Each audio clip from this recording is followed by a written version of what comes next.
यस्य तदात्मानं सृजाम्यहम्।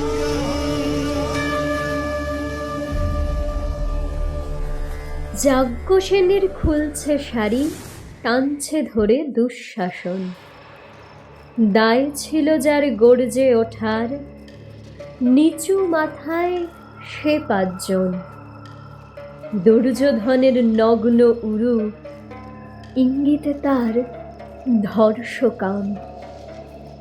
হস্তিনাপুর দেখছে বসে, ধ্বস্ত হতে তার সুনাম।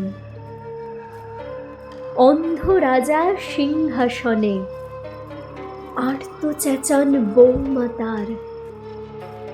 নিজের দলের নির্যাতনে সব রাজা হন নির্বিকার। কর্ণ বসে হাসছে হা হা, রাজার দলের লোক তো সে। শর্তবিহীন সমর্থনেই তাবৎ আরাম সুখ বসে।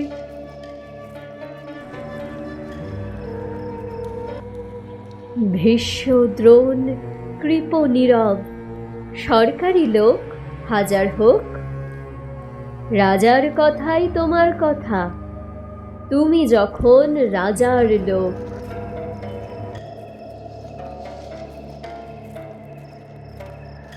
খলশকুনি দেখছে সবই, বস্তুত সে ধ্বংস চায়।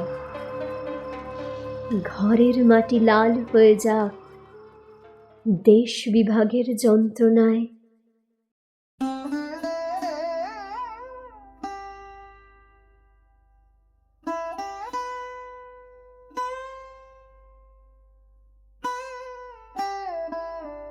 সুশীল সভায় ঘটছে যখন রাজ অপরাধ জঘন্য,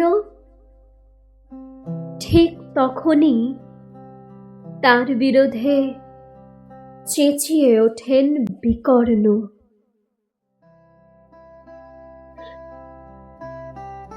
বিকর্ণ নন কেউ কেটা লোক, ১০০ ভাইয়ের একজনা। তেমন করে এর আগে কেউ তার কথাটাই জানত না। যতুগৃহে কারেন্নিরা, অন্তত তা নেই লেখা। ভীমকে যখন বিষ খাওয়ালো, তখনও তার নেই দেখা।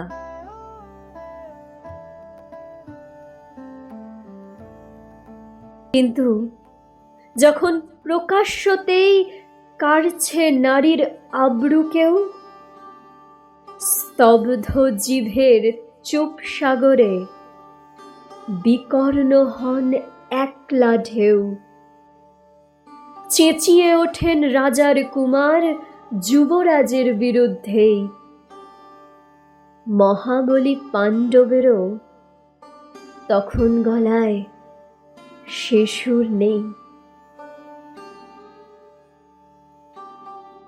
রাজাও যখন নীরব থেকে সায় দিয়ে যায় ধর্ষণে,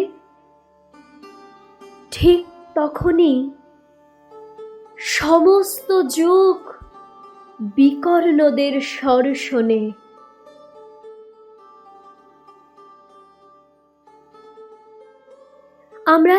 আমরা যারা কিচ্ছুটি নই, একটি মোটে ভোট কেবল, অত্যাচারের সামনে এলে সঙ্গী শুধু চোখের জল।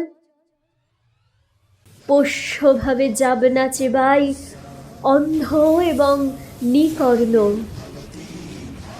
প্রার্থনা থাক আমরা যেন একবার হই বিকর্ণ।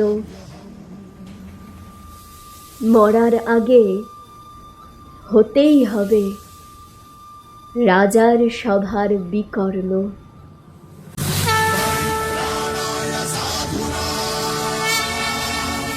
विनाशाय च दुष्कृताम्।